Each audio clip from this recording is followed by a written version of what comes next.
সবচেয়ে কম ইনিংসে ওডিআইয়ে double century.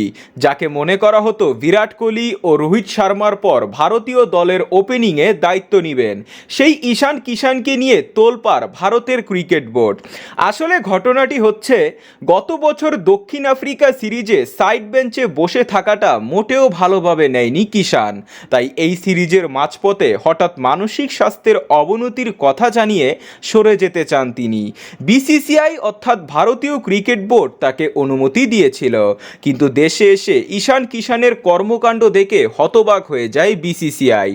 অনুমতি ছাড়াই চলে গিয়েছিলেন দুবাইতে নিউ ইয়র্ক পার্টিতে, একই সাথে এক বেসরকারি টেলিভিশনে সাক্ষাৎকার দেন। এসব নিয়ে চলে তুমুল বিতর্ক। এরপরও তাকে ঘরোয়া ক্রিকেট খেলার কথা বলে ভারতীয় ক্রিকেট বোর্ড, কিন্তু আবারও বোর্ডকে কোনো তোয়াক্কা না করেই আইপিএলের জন্য প্রস্তুতি শুরু করে দিয়েছিলেন তিনি। এমন ব্যবহারের পর বিসিসিআই তাকে কেন্দ্রীয় চুক্তি থেকে বাদ দিয়ে দেয়। শুধু কেন্দ্রীয় চুক্তি না, বরং দল থেকেই বাদ করে দেন। সেই শাস্তির রেশ এখনও চলছে। ঘটনাটি তখন সবার সামনে আসে যখন এ বছরে আইপিএলে তিনি অংশ নিলেও তার মতো একটা হার্ড হিটার ব্যাটসম্যান এবারে টি-20 বিশ্বকাপের দল থেকে বাদ পড়ে যায়।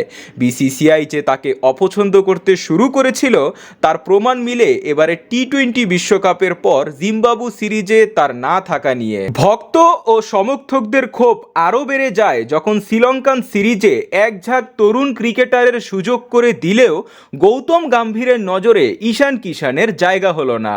স্পষ্টই বুঝে গেলেন তিনি, ভারতীয় দলে আর তার জায়গা হবে না।